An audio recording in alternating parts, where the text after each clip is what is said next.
Mr. Manis for 5 minutes. Good morning, Chairman Conaway, Ranking Member Peterson, and members of the committee. Vice Ranking Member Vela, thank you for your kind introduction. It is an honor to testify before you on the drinking water and wastewater infrastructure needs and concerns for rural America. I am Brian McManus, and I serve as the General Manager of the East Rohondo Water Supply Corporation in the Rio Grande Valley of Texas.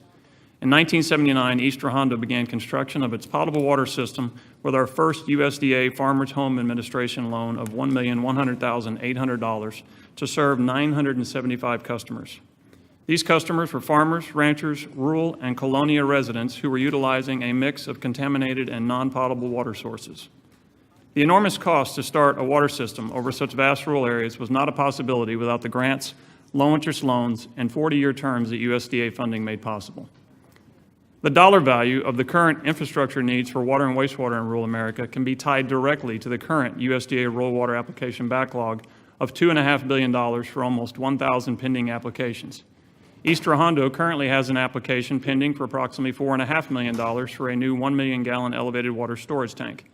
This backlog truly represents my utility and rural and small community water infrastructure projects throughout the country. Why does rural America water and wastewater infrastructure matter to the average American? It's really simple. First, the people living in rural America produce the food, fuel, and fiber products for our entire country and depend on safe and clean water to maintain their health and their community's economy.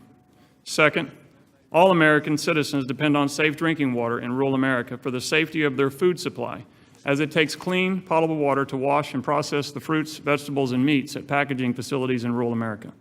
Third, the wastewater treated and discharged by rural American communities is likely the drinking water source for the next community downstream. Although small drinking water systems outnumber large water systems 10 to 1, they still have a minority of the country's population, often at a much higher cost per household. As a prime example, East Rohondo has constructed a UV light disinfection treatment process at our surface water treatment plant to inactivate cryptosporidium, which was detected in our raw water source. This project cost East Rohondo approximately $1.5 million in capital construction, or $191 for each and every connection in our system. Lack of economy of scale is also demonstrated by East Rohondo serving 7,850 connections with 466 miles of pipe, equivalent to 16.8 connections per mile. Much larger urban utilities can have hundreds of equivalent connections per mile of pipe and more easily spread infrastructure costs over their larger customer base. USDA funding is what continues to make growth and compliance projects truly affordable to rural America.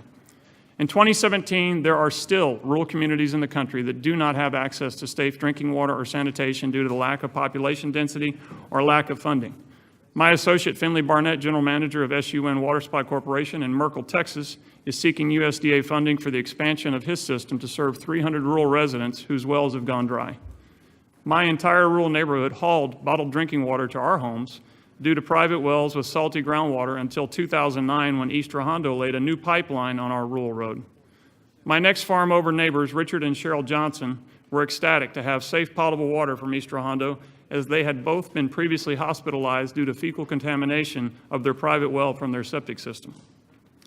A very crucial point to take home today is that rural America is being overlooked in the funding as currently proposed to partially occur through the U.S. EPA's state revolving fund process. SRF dollars have historically been absorbed by large metropolitan water utilities. East Rohondo's experience in applying for DWSRF funding is that our applications historically rank too low and have largely been unsuccessful. East Rohondo's and NRWA's preferred funding avenue for water and wastewater infrastructure projects is the USDA Rural Development Direct Loan and Grant Program. NRWA urges Congress to consider the following rural water and wastewater infrastructure concepts. Number one, provide a minimum set aside for small and rural communities. Number two, provide grants, not just loans. Number three, contract qualified private nonprofits to service the USDA water and wastewater loan and grant programs. The current checklist for a USDA loan and grant project requires an applicant and their consultants to complete 90 separate items before beginning construction. 30 seconds. This checklist is included in Attachment C of my written testimony. NRWA would like to thank the Rebuild Rural Coalition for organizing this effort today. Thank you, Chairman Conaway, Ranking Member Peterson, Vice Ranking Member Vela, and members of the committee for allowing me to testify. I'd be happy to answer any questions that you may have. Well, thank you very much. Thank you, Mr. Chairman, and thank you for holding a hearing on this important topic. This is an area I focus a lot on natural resources and transportation infrastructure as well. I introduced the new Water Act because in our area, agriculture does not survive without having not only proper conveyance, but equally important, if not more important, proper storage. And I thought it was important to make sure that we had a program where we could borrow money where users would pay that upfront funding back by, as a water user, I pay for my water, and that would go to paying back the infrastructure. Our challenge is, like WIFIA and TIFIA, we need another type of funding for Bureau of Reclamation districts. So the new Water Act would deal with RIFIA. Mr. McManus, I wonder if you could tell us a little bit about some of the work that has been done with WIFIA and whether or not you see other benefits to storage across the country. Congressman, thank you for your question. I was beginning to feel a little neglected up here. But our focus in the water industry is on potable water predominantly. We do not focus on the irrigation and delivery and conveyance for crop production, but we deliver predominantly to people's homes, businesses, and commercial facilities, processing facilities, but not irrigation of water. So we're not familiar intimately with that program. But you've utilized WIFIA in the past. Sir, I'm not familiar with that program. Okay. Well, let me just ask one step further. On the Clean Water Act, we end up with a lot of compliance issues. You had talked about this in your testimony.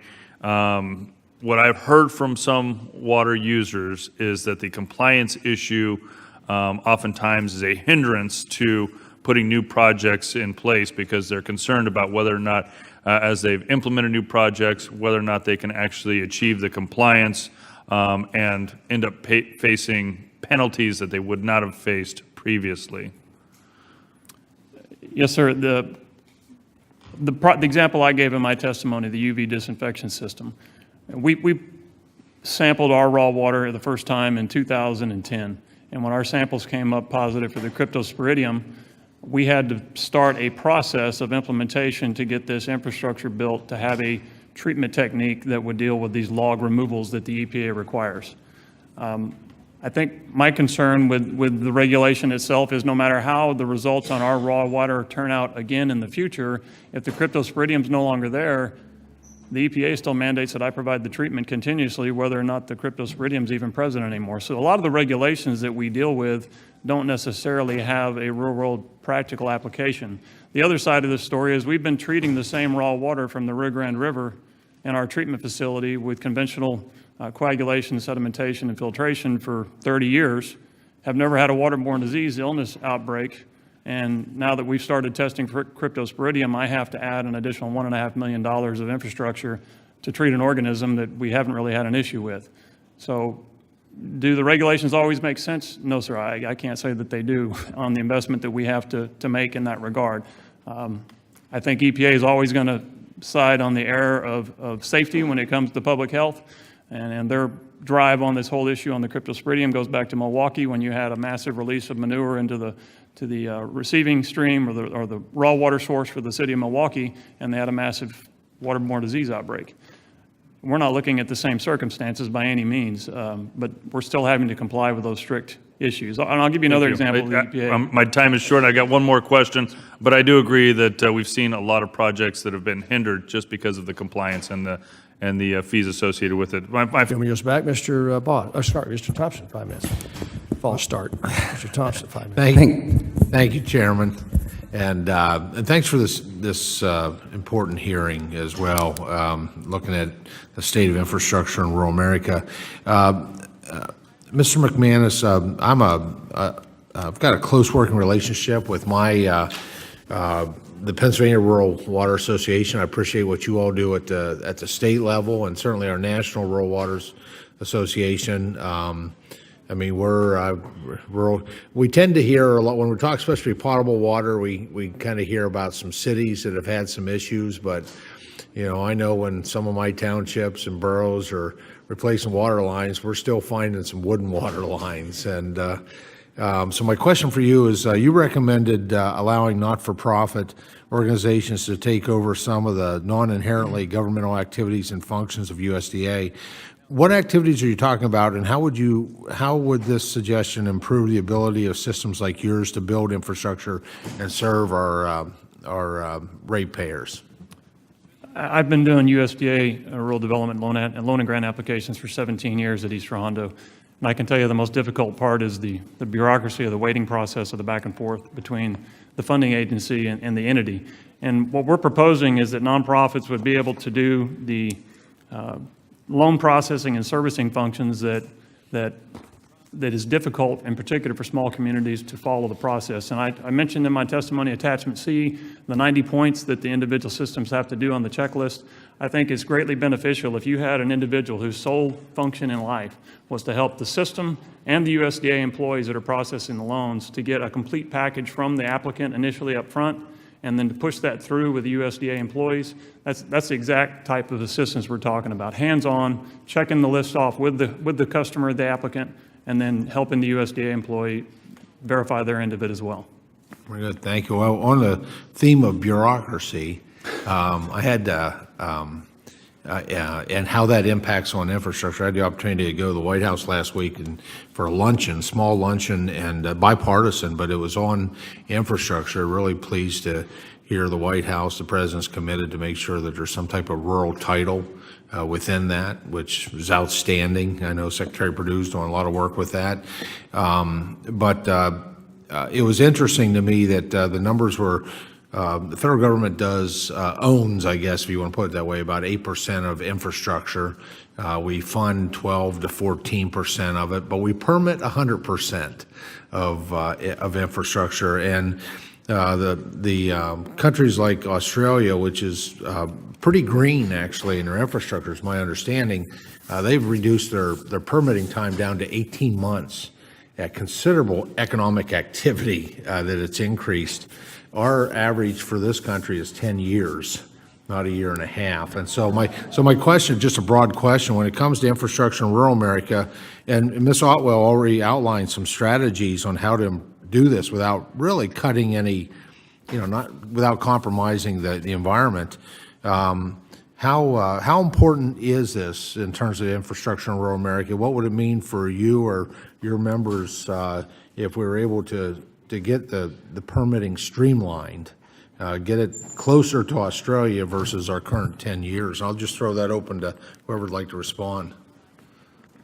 Sorry, go ahead. Congressman, Once again, the faster you can get, when you've identified a need in your system that you need the infrastructure, the faster you can get that built, the less the inflation factor of your identified cost is going to have on eating away at what you're applying for. If you're sitting waiting because of permitting and other issues, the money that you're trying to apply for is not going to be sufficient by the time you get to construction, and you're going to have to turn around and apply for another loan or whatever it may be to find that additional financing to actually complete the project if there's a long delay in the permitting. So it has a direct impact on the end user on the cost that they'll end up paying for the project itself.